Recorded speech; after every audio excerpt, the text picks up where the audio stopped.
السلام عليكم ورحمة الله تعالى وبركاته، والصلاة والسلام على رسول الله. مرحبا بكم البنات. اليوم ان شاء الله راح نديرو مع بعضنا واحد البوراك بالبطاطا والفرماج وشويه دي زانغريديون هايل وبنين بزاف. تبعوا معايا المقادير. طريقه سامبل عاديه. عندي شويه فرماج رابي وهذا اختياري، تقدري ديريه تقدري ما ديريش. عندي بطاطا هنا، السر تاع البوراك كامل في البطاطا.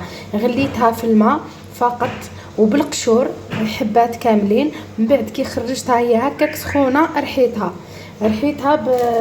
تقدري تسكرفجيها بلاباراي بالسكرفاج ولا ديريها بهذه الاداه. من بعد خليتها تبرد. كي تبرد درت لها شويه دبشه كيما راكم تشوفوا، وندير لها شويه فلفل اسود هكذا البنات.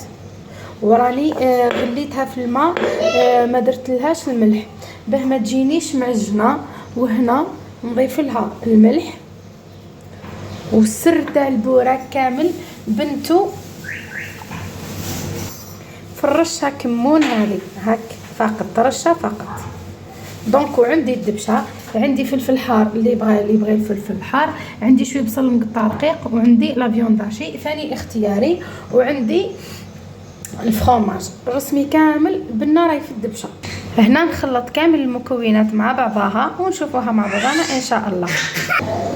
هنا بالنسبه للاوراق تاع البوراك، انا هنايا عندي ديون العائله، دونك انتي لك الاختيار، يعني اي نوع تاع ديون عندك ديريه، ما كانش مشكل كما راكم تشوفوا.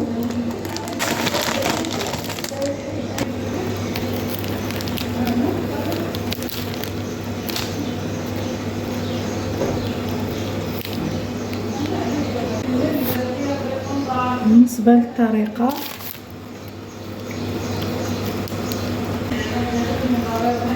هكذا، ندير شويه دبشه، ندير شويه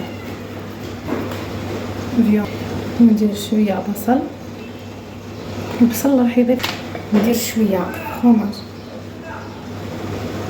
رابي، وندير شويه فلفل بالنسبه للناس اللي تبغي الحار.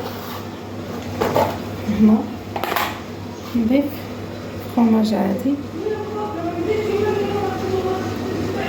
هكا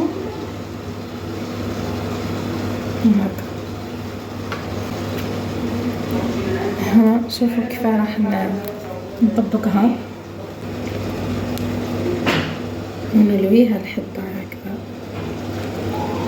بطريقة جد عادية هكذا البنات.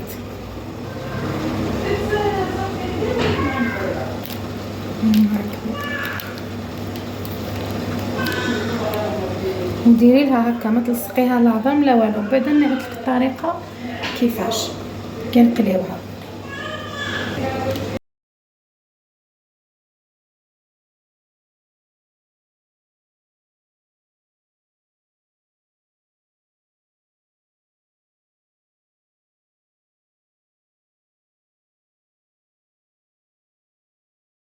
راح نكمل باقي الحبات تشوفوه مع بعض ان شاء الله. هنا البنات لوحوها على الجهه التحتانيه هاك وطلقوها، طيبوها على نار تكون هاديه باش ما يتحرقوش، ما ديروش نار قويه كيما هادو تحصلوا على اللون الذهبي.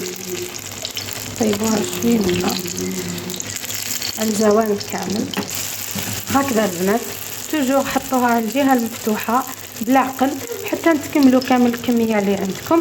انا راح نكمل كامل الكميه اللي عندي ونشوفوه مع بعضنا ان شاء الله. اذا في الاخير هاوليكم البوراك تاعنا بالموجود معنا، راهو بيان دوغي، ريحته راهي بنينه وهايله. ان شاء الله تجربوه واستودعكم الله الذي لا تضيع ودائعه، وفي امان الله في وصفه اخرى ان شاء الله.